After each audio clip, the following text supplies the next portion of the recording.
bring in our international affairs commentator, Douglas Herbert.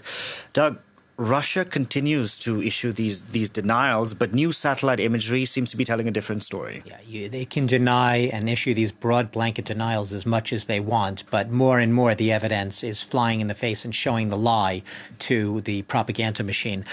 Look, what the latest evidence is there was an analysis conducted jointly by the New York Times based on images from Maxar Technologies, which has been providing a lot of satellite imagery of what's going on the ground in this conflict, throughout the conflict. Really helping investigators, forensic detectives to analyze the truth, get to the facts of what's going on. And they have analyzed photos of the killings of civilians in Bucha. And basically what these photos do in a nutshell, and I'll explain what we're seeing, is they are a rebuttal of the claims by the Russian state-controlled media that the killings of these civilians in Bucha took place after the Russian soldiers had left the town. The Russian propaganda, one of their narratives, because they say a lot of things that are contradictory. There's a lot of conspiracy mongering, and it depends who you're listening to at any given moment. But one of their claims is that the bodies in these photos lying on the ground, these apparently dead bodies, were placed there by Ukrainian radicals, as they're called, or Nazis, after the Russian soldiers had left Bucha somewhere around March 30th. Now, that's according to the Russian Defense Ministry's own post on Telegram. Yeah. Now, what do the photos show? The photos provided by Maxar and analyzed by an investigative team at the New York Times show objects. I'm saying objects because upon closer examination, it's clear that they are bodies on the grounds in the exact location that the Ukrainian forces discovered these bodies in the past couple of days over the weekend when they came into the town, in the exact position and the exact number of them. And what the further analysis shows is that many of these bodies, about 11 of them, had been there since more than three weeks, from about March 11th. Why is that significant? More than 3 weeks, because you just heard me say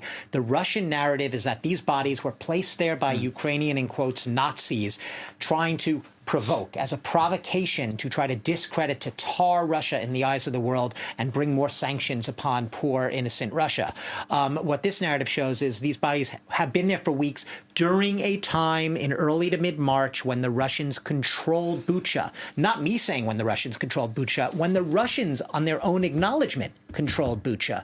So you're going to get more and more of this evidence, but this is based on close scrutiny of both video and both photo imagery, close scrutiny of the photos and what they're showing, geolocating the shape of the objects, of the bodies, where they are, when these photos were taken. We're going to see more of this coming forth. But generally, it shows the lie to the Russian propaganda. And I will note that right now it is, according to the Russian prosecutors, if you publicly blame Russia, if you're Russian in Russia, publicly blame Russia for the atrocities, the killings of civilians in Bucha, you risk facing prosecution.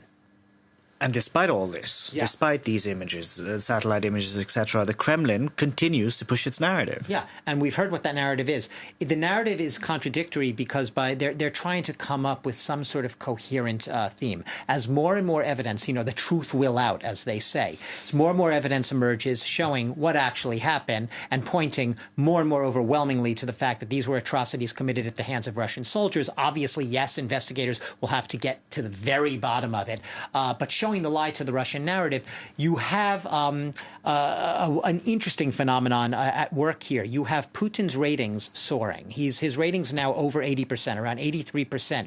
You actually have this perverse mechanism at work where the Russians, steeped in this virulent state propaganda, and this narrative is, as Gulliver, we heard him saying earlier in Ukraine, that narrative that Ukraine needs to be denazified, that not just Zelensky and his government, but that all Ukrainians are potentially Nazi elements that need to be rooted out.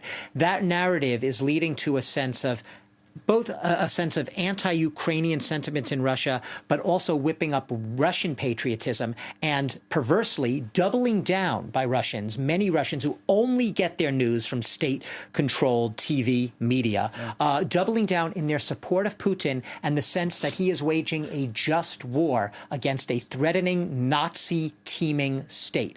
It sounds ludicrous when I stand here and say it that way, but this is a narrative that tens of millions of Russians right now not only accept but embrace. So I end you with the fact that that narrative in Russia, Putin more popular than ever, support for the war is higher, and the narrative that seems ludicrous to us that these were not Ukrainian Nazis placing bodies in the street to discredit Russia, that is a narrative that is readily believed and embraced by many, many Russians. Doug, thank you very much for that. Douglas Herbert there.